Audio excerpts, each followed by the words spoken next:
Hello, everybody. Welcome to the Write or Die Show. I am your host, Randi-lee. On the show, we interview other writers and we talk about mental health from their personal journeys. If you have not already hit that like and subscribe button, go ahead, do that now so that you never miss an episode.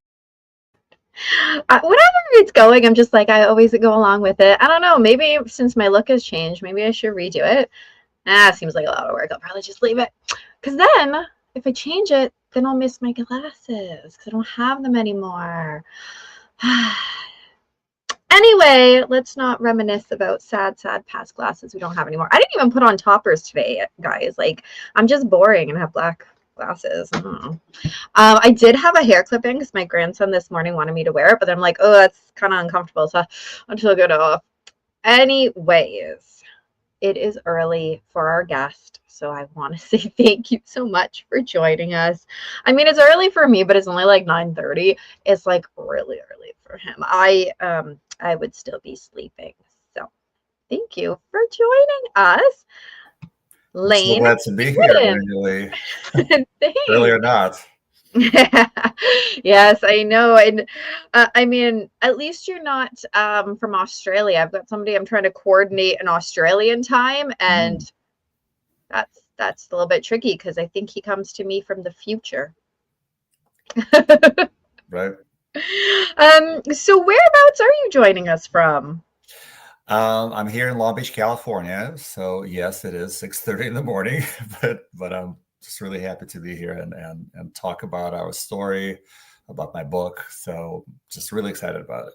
Excellent. How's the weather there? Like, are you close to where the fires and stuff are? Are you far away? The fires are terrible. It's a really tragic situation. We happen to be on the other side of town, so the fires are more up on the west side. For those of you who are familiar with LA, we are in Long Beach, which is between Los Angeles and Orange County, and also because I'm very close to the ocean, it's pretty clear here. But we do have friends who unfortunately lost their homes in the fire, and we do have some friends who had to evacuate. So it's very much dominating our lives here. Yeah, we definitely have been talking about it a lot up here. Last summer was last summer? The summer before. Time is fleeting. It was the first summer though, so I'm close to Niagara Falls on the Canada side. First summer that the wildfires were close enough to us up here where the sky was actually kind of colored, and they were telling us, don't go outside if you don't have to, kind of thing. We weren't that close to evacuate, but we could actually, like, the air quality had actually hit us for the first time ever that I can remember in my life. And like, oh my goodness, if this is how bad it is for me here, I mean, it's obviously 100 times worse as you get closer and for those that are losing their homes. But it put it into perspective more for me as opposed to just hearing about it, sort of seeing it. Yeah, definitely. Even for those of us who are lucky, I mean, it kind of reminds you of impermanence. Yes. That all these things that you build so hard can be just gone in a matter of minutes. Yeah, exactly. It's crazy. But as long as you still have your family, and I'm going to say your pets because your pets are your family, as long as you have them, then everything else is replaceable. Absolutely. And family, that's a pretty good topic as we segue into your story. I have actually started reading your book. We're going to talk about your book at the end, but I wanted to say I'm about, not far, maybe 70 pages in or something. So it's kind of interesting, especially when you're putting into perspective that all of this stuff is happening in the late 90s. And I'm like, no, early 2000s. Oh, well, where I'm reading right now, where I am in the book, it was like 98, I think you had mentioned where I just read in the book. Like I said, I'm very early on in the book. So share with us wherever you want to start your story. You just start it. You go. Okay. Well, I'll stop for a second.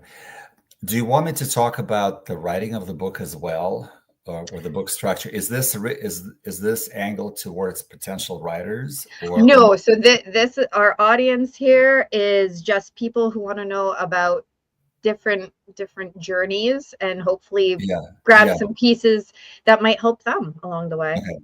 okay, okay, sure. Okay, well, so if you are in the 90s, that's where I met my husband of now of 27 years, Jonathan, in 97 in San Francisco. And when we met, I made it very clear to him that I always saw myself as a future dad. Interestingly enough, I saw myself as a single dad with two kids. I ended up being a married dad with two kids, but I told him that this was, this was not negotiable for me. Mm-hmm. And he really wasn't on board for that at the beginning.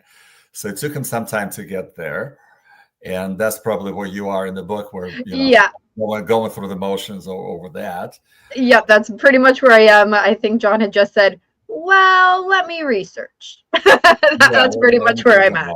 Let me think about it, exactly. Yeah. So and it was also a time for us as gay men, which was very different from the way it is now. This was way before we had our equal rights, which were achieved in Canada a bit earlier than in the United States.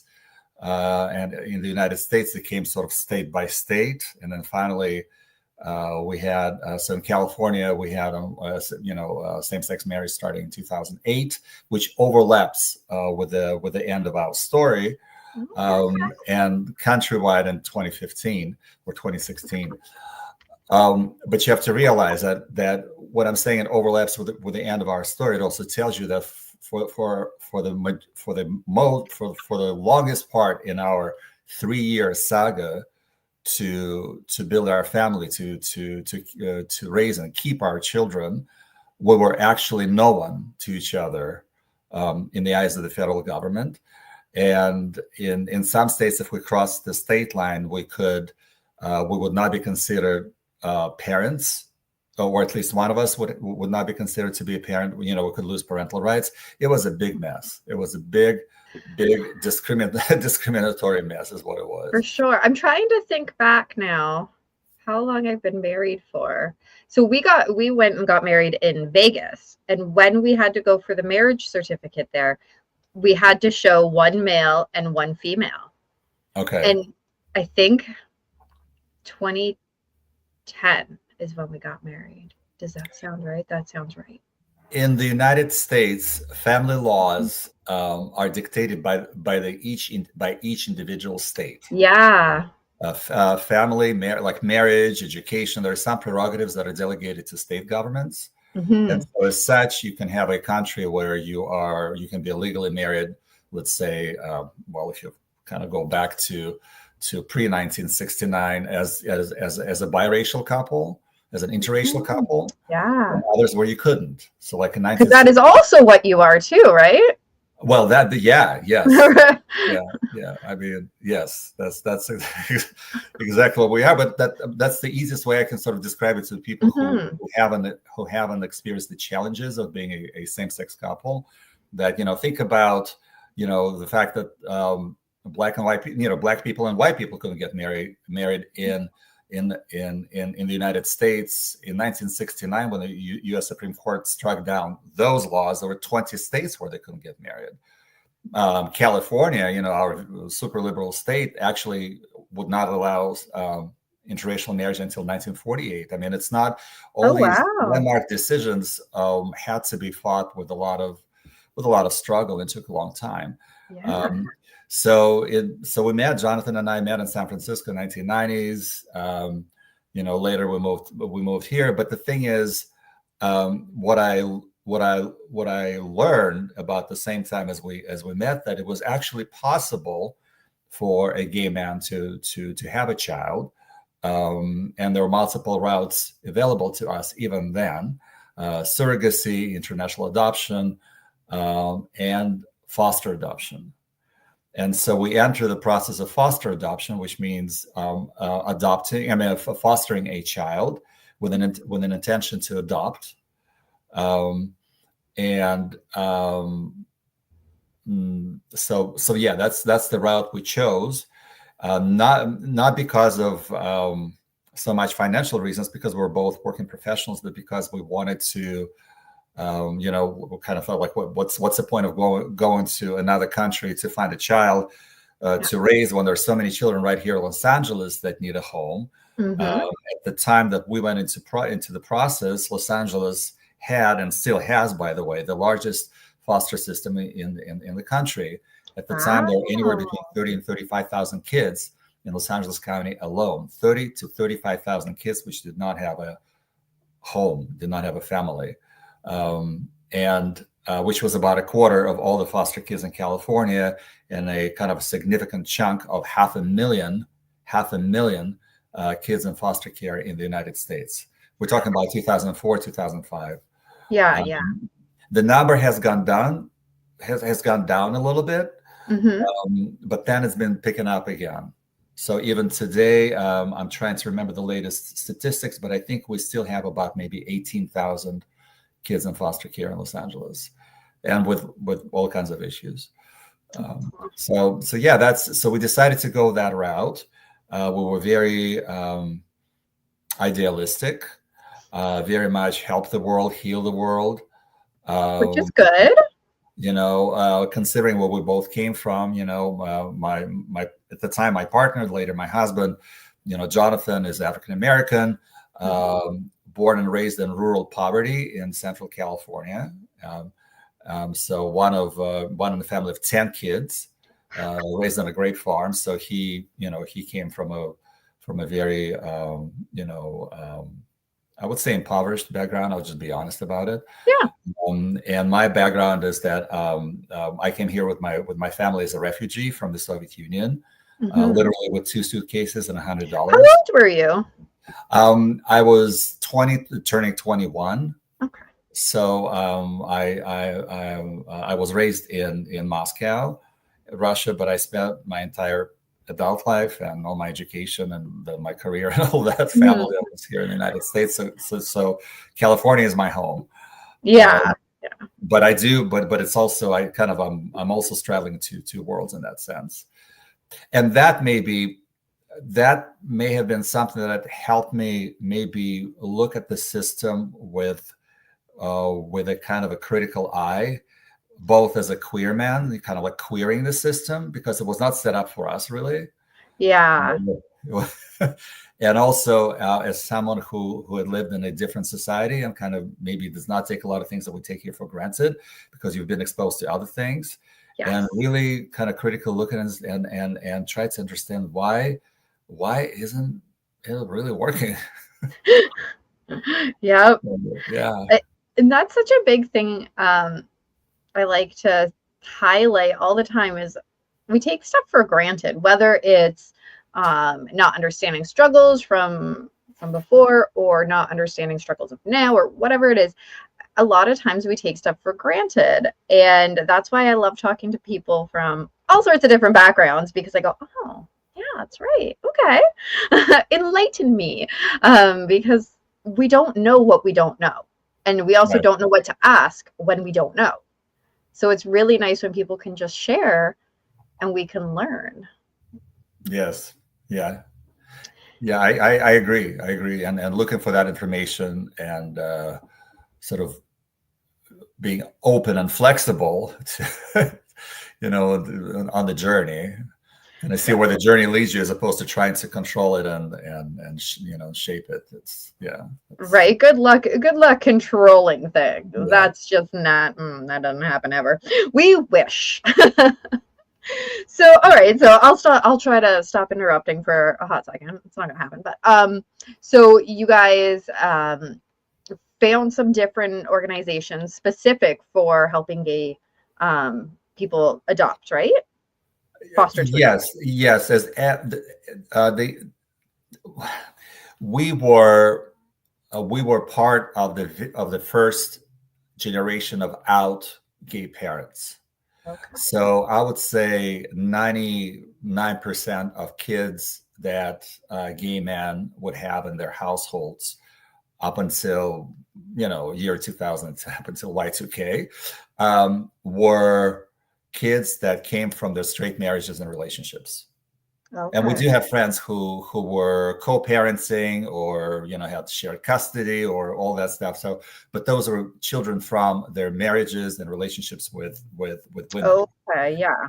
So as it was only in the early 1990s that some liberal states, including the state of California, began to reach out to gay, gay and lesbian, men and women and couples to place the children.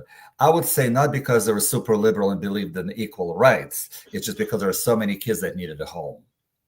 Oh, okay. Yeah, that So makes many, more sense for the yes, state of yes. We things. were viewed as a potentially decent resource, especially when there are two professionals in the home. So and things like that, and you get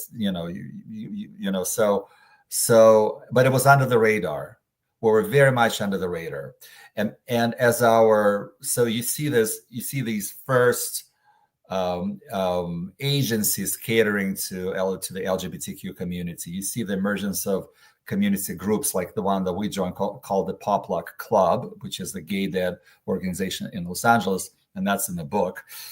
Yeah, I remember when I read that, I was like, "Pop Lock? What? Did he mess that word up?" But as I read, I was like, "Oh, okay, that makes sense." It started as a gay dad potluck, and then ended up being an organization with the largest actually in the country at the time.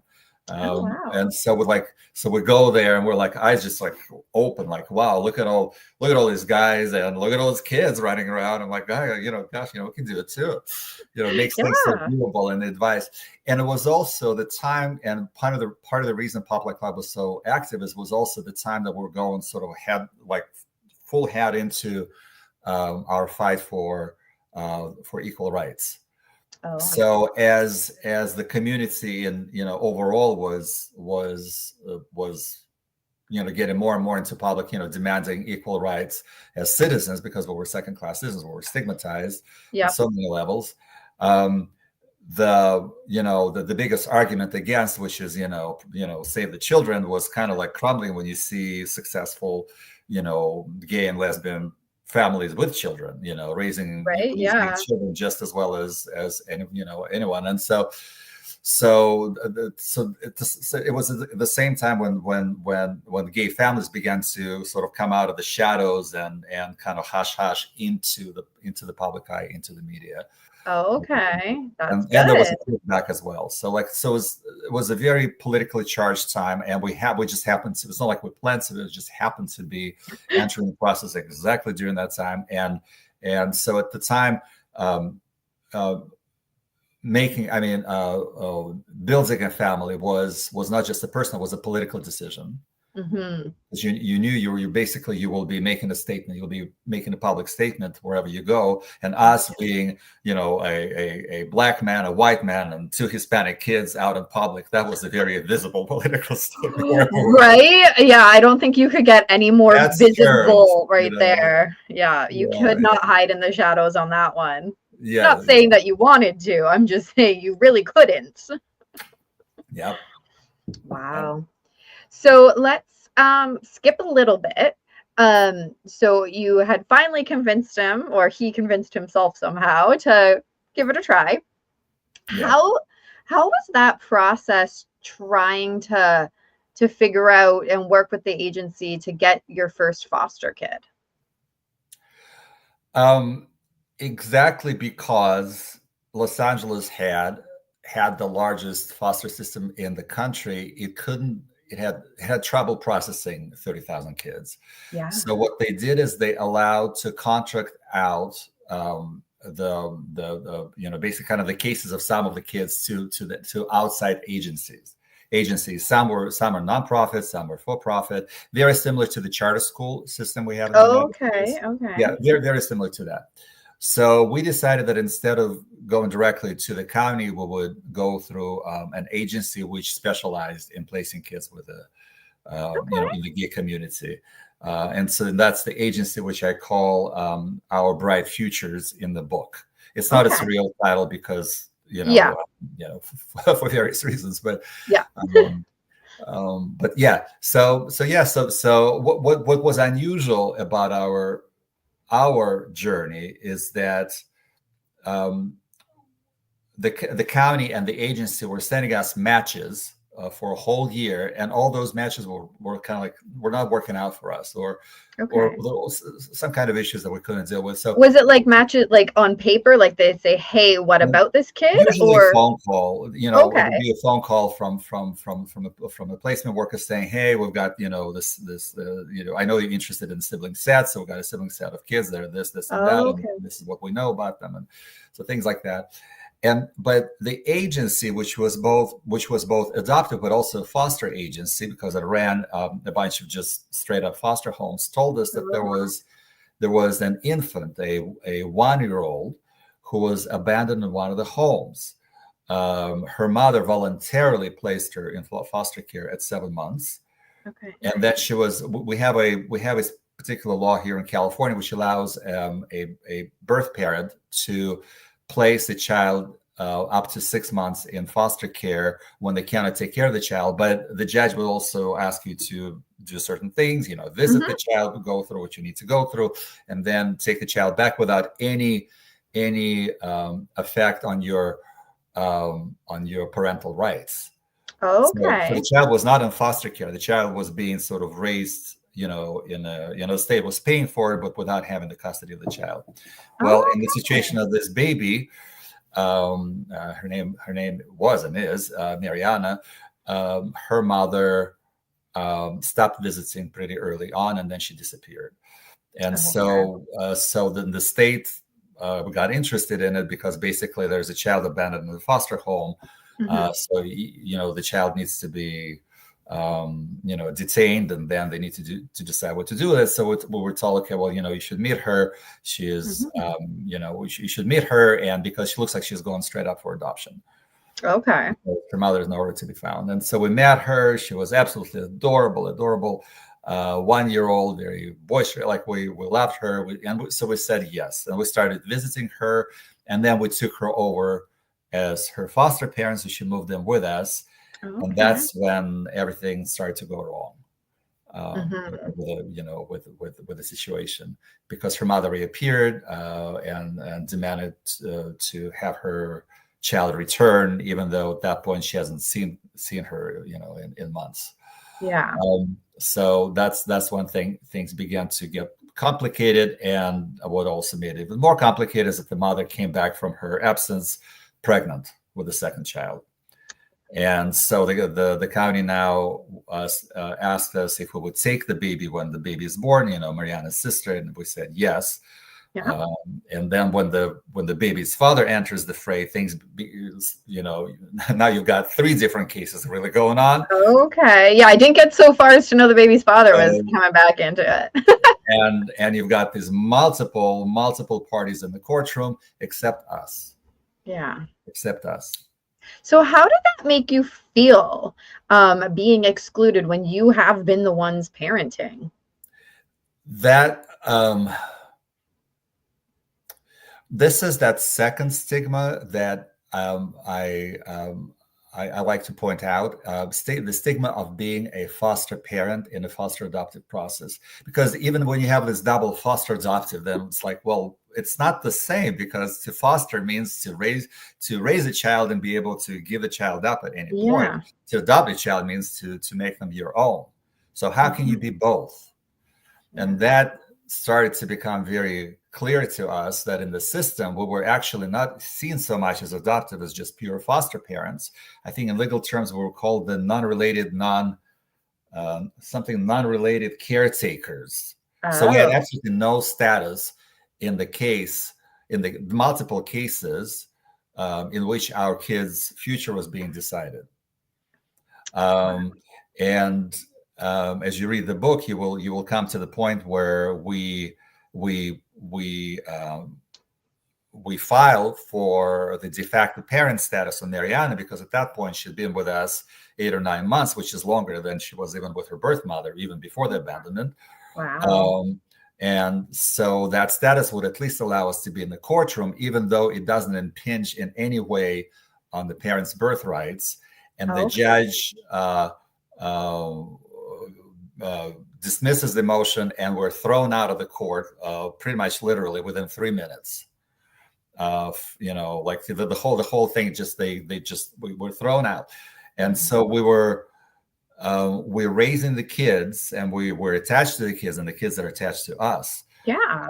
And you can think about, for example, Gabby, our younger daughter, the newborn. She's the only parents. We are the only parents she's ever known.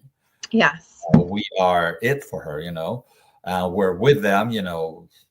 Day after day, month after month, year after year, and we have no power in making future decisions. While all these multiple parties in the courtroom are haggling about what to do with these children. So there was a sense of extreme powerlessness, and being treated as really a non-entity, really, on so many levels, and it made me very angry. Did you do anything specific to try and cope with all of that? Like, was there anything that you kind of went to help release some of that emotional side of things? I did, and I would probably enumerate several things.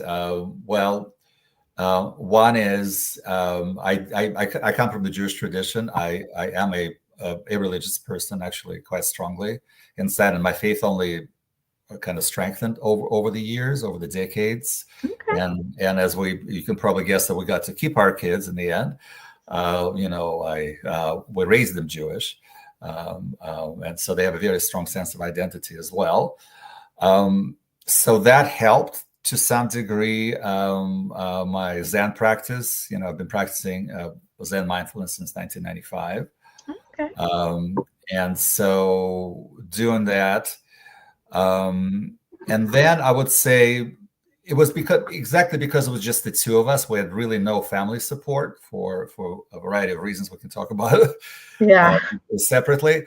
It was just the two of us. We kind of had to figure out our ways. One thing that worked for us, to be honest, things that kind of shocked people a little bit, is that we would sometimes take separate vacations. We would let each other go away for a weekend or a week, just to kind of get away from all the stress that was happening with raising I a newborn, think that's and a fantastic. toddler, and also dealing with all the craziness surrounding the state while the cases while we're working full time. It really worked. With me, it would usually be around conferences, because I'm a linguist, so I would go away for maybe, instead of just 2 days, I'll go away for a week, and then come back and I'll be recharged and ready to take up. And then John will go see friends in New York and stuff. So things, it worked for us. It worked for us. I love that. I really do. It wasn't enough. And at some point, as things got even crazy and crazy, I realized, it wasn't actually it was my grandmother, who is a psychiatrist. She said, you need to go on medication lane. And I do. I mean, I did. I had to, because I had to kind of make it through this through this process, whatever the process would throw at us, whenever it ends. While number one, as a working parent, I mean, as a functioning parent. Secondly, I needed to work to support us, just as John did. So those resources are important when you need them. Yes, I'm so glad that you mentioned that, because I think a lot of us feel as a parent, oh, if I go on medication, then I'm not doing it properly. I'm doing something wrong. But that's not the case. Sometimes you just need it. And I know when I went on it, it was like the best decision ever. And I was a better parent and better able to help them and do what needed done and care for them. Yeah, I think it's a tool. It's a resource. It shouldn't become the goal. No. With me, it didn't. I think I was on some. I think it was Paxil, and I do write about it in the book for like maybe 5 months. And once we sort of reached the break point in our case, and the amount of stress and pressure began to sort of to diminish somehow, I was able to get off it. That's good. And Yeah. so, but I'm, honestly, I'm thankful. I'm so thankful that it was there for me. I mean, I was even joking that county should be including that with their, with that area of, set it regularly every month, until, you get through it. Because yeah. Yeah. But that's, I think, one thing that I learned is basically, you really need to look at your situation, without any sort of a screen of, oh, it should. No, this is what it is. I So love that. what will it take you to function and do what you need to do? So all these things that I described to you were my my support mechanisms. That, and developing a network of supportive friends. Yeah. That was also important. Those are the best pieces of wisdom ever. I hate saying advice because nobody ever wants to take advice, but it's wisdom from your journey. Okay, so let's skip a little bit ahead, just because we don't want to give everything away from the book, because I know you write about it, but let's skip ahead a little bit. And when you finally were able to adopt them, right? Because I mean, you've already said it, you get to keep them. What was that like? What's interesting, it was kind of like, it was no big deal. I mean, it was kind of meh. And I'll tell you why. Because to us, the fact that some judge 20 miles away from our house puts a stamp of approval on our family did not change one bit in the way we're raising our kids. We do not have an adoption day. We don't do that, because to us, from the moment we took in an abandoned 1-year-old, and then deeply traumatized, I should say, 1-year-old, and did all we could to give her the best childhood we possibly could, and then we took in her newborn sister, which is the beginning of the book, with the I call it curbside delivery, the newborn, and at our house, and raise her from zero to the exceptional young lady that she is today. So for us, that, I mean, it was a relief, of course, in legal terms, but in emotional terms, it didn't change one bit, like who we were to these kids and who that's so yeah, it gave us a sense of security. Oh, that's a good word. Which would, of course, get challenged. Well, when you are a gay couple, let's say we're married now, who knows what's going to happen in a couple of months with our marriage.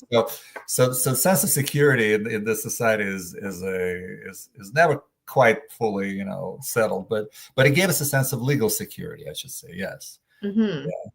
Yeah. And by the way, when we finalized the adoptions, we were still, even though at that point we were married in the state of California, but in the eyes of the federal government, we were nothing to each other. And so in the eyes of the federal government, we were two individuals raising two related kids, strangely enough. So we would, when I went to, when we went to apply for the Social Security card for them, the government only had mother and father as parenting options. So the lady behind the counter asked us, so which of you wants to be the mother? And I said, well, I will, because that's as close to a mother, to a Jewish mother, as you'll ever get. Yeah. So yeah, I'm on their Social Security applications, I am the mother, because there was no other option. But that illustrates the way we were sort of treated as legally non-entities still. Mm-hmm. Well, that's why, like I share, we had to go, well, here's proof that one of us is female, one of us is male, just to get the marriage certificate. And we didn't know that we were going to have to do that when we got there. I mean, it didn't matter to us because it was easy to do, but we just weren't aware of that coming from Canada, where that wasn't a thing anymore. Gay marriage had already been a thing for a few years by then. So we just didn't think about it. And then afterwards, of course, my husband and I had quite the conversation about, wow, that was strange. And again, coming from a country where you just could get married, we're like, the prejudice is still going on. You're so far removed. We're 20 minutes from the border, but we're so far removed from certain things that until you're there and you are in a freewheeling Las Vegas, and they ask you to prove that you're female, right? Right. It's just like, wow, it was just crazy. And it's one of those memories that stands out to me because it really made me think about people back home who I knew who were gay, and they were like, we're getting married. But then I come here, I'm like, oh, if they lived here, they couldn't. Huh. It's one of those memories that sticks out in my mind. And I'm so glad that you guys were finally able to get married and everything. So you already had the girls by the time you guys got married, right? Yes. So were they the wedding party? I mean, think about Randy. We got married in 2008 because in 2008, the California Supreme Court basically made it legal for same-sex couples to marry. But at the same time, a proposition was put on the ballot that would eventually pass 5 months later. That would also outlaw same-sex marriage in California. So we had those. So during those 5 months, from June till November of 2008, 18,000 couples got married in California, including us. Wow. But so the marriage, the idea of a marriage, again, it was like strictly sort of, I would say it gave us legal recognition, but was it meaningful to us after 11 years together and our kids being 2 and 4? Right. It was kind of also like, okay, well, this is nice. Yeah, we finally have a piece of paper. A full-out wedding and to declare our vows after 11 years together and 2 kids. Yeah. So it was like, okay, well, we're sort of just backfilling on something that's already here, and we did the best out of it. The best we could with that. We had a beautiful ceremony, and that's in the book. And did the girls? It was lighthearted, laid back. Was fun. Did the girls get to be flower girls or part of it? They were part of it. We didn't really have flower girls because we just did the civil ceremony. Okay, but they got to dress up and be there. Yeah, that they did. Yes, that's sweet.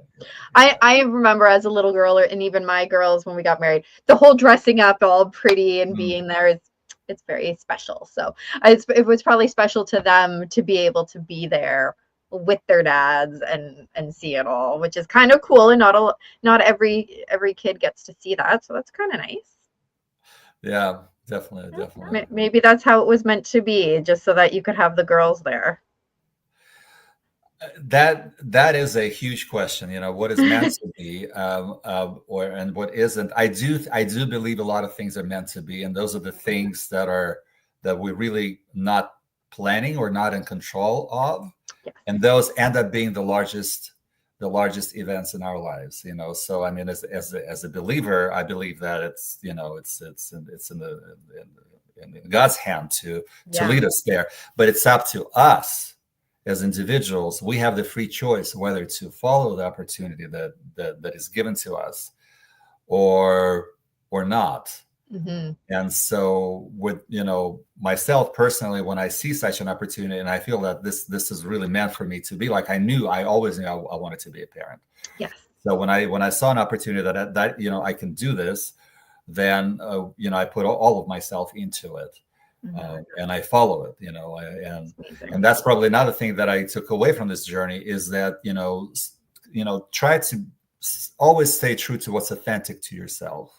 Yes. Don't pay much attention to what other people say, you should be or you should do. It's like, what is your authentic path? What is it that really is you, that's uniquely you, that you need to follow and fulfill. And so in that sense, our family journey was part of that. But the largest things in life, for example, John and me meeting, the thing I planned it just happened. Right? Exactly. You just never know how you're going to meet the one. Could be really quite random. Was it like a coffee shop or something? I'm trying to remember. I read a line about it. No, it was a bar. Okay. Well, I knew it was a place, a physical building. That's the chapter which actually took out of the book. It's not in the book, so I'm not like giving away any of the book content. It's I met him the same day I met the Clinton family, President Clinton. Oh, neat. Because I was working at Stanford in the PR department, and that was the day they were dropping off Chelsea on our campus, and so I was wired, and I.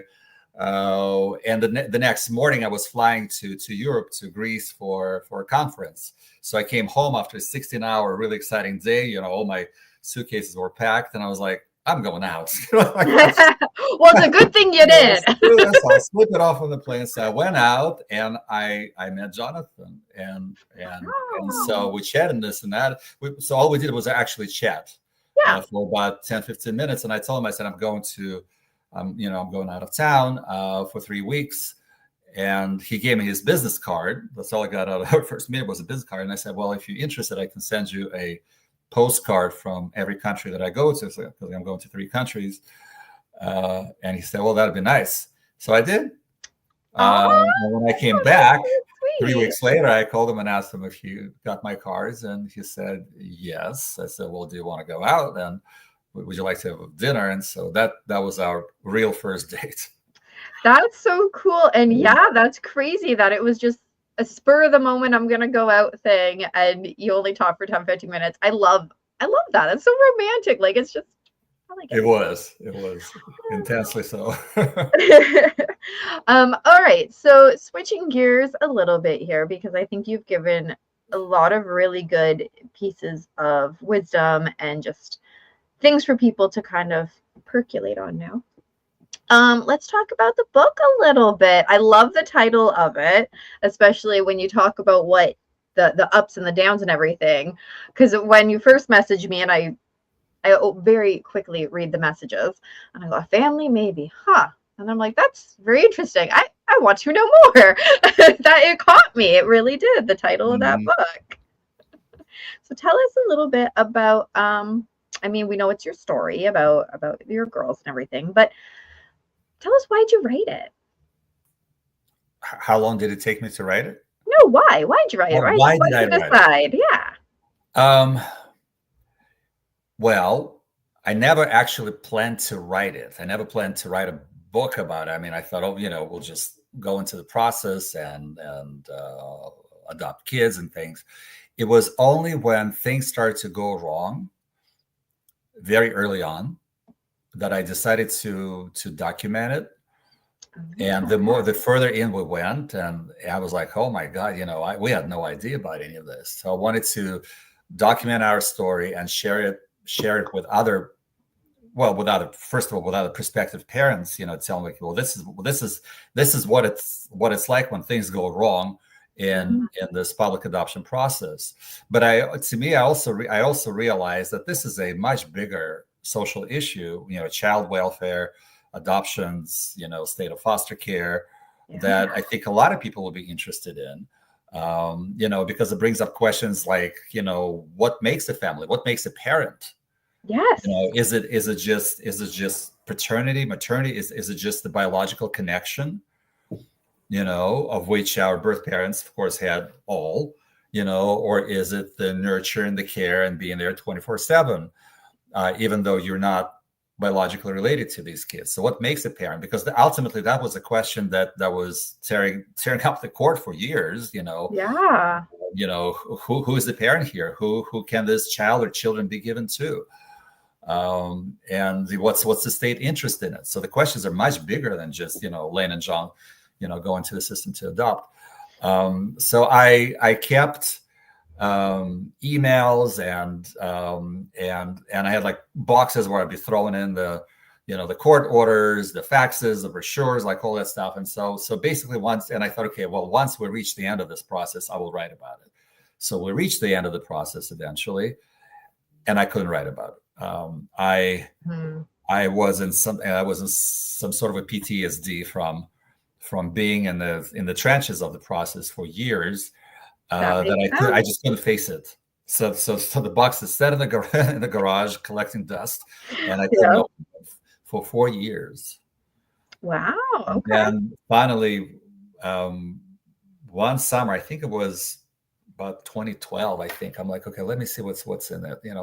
Let's see. And I started writing little bits and pieces, and then I started thinking, okay, well, how can I'd like to tell the story now, but what's the best way I can structure the narrative? So it's not like from the very beginning to the very end. And so when you start reading the book, the very first chapter takes place about a third of the way into the story. Yeah, I know. When I was reading, I'm like, wait, Yeah. backwards. Yeah. It was good. Yeah.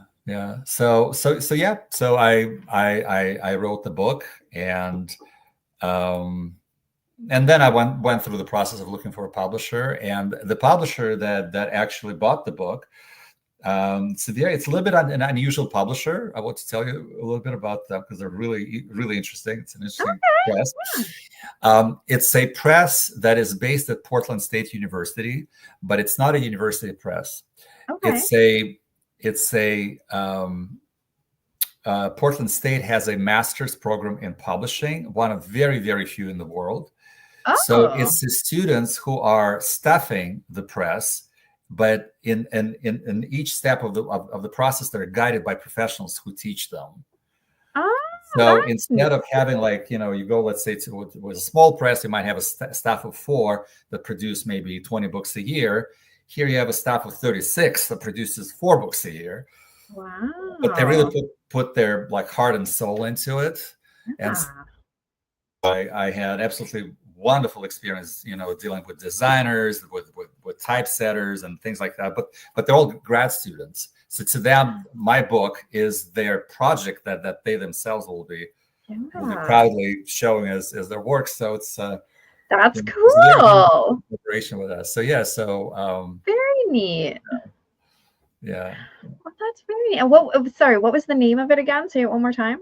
The press is called Ooligan, Ooligan. Ooligan is a type of a fish that lives in the Pacific Northwest off the coast of Portland. Ooligan Press of Portland State University. Very cool. I really like part of the university, but it's kind of it's a teaching press. For sure. Because of that, students decide on a lot of things.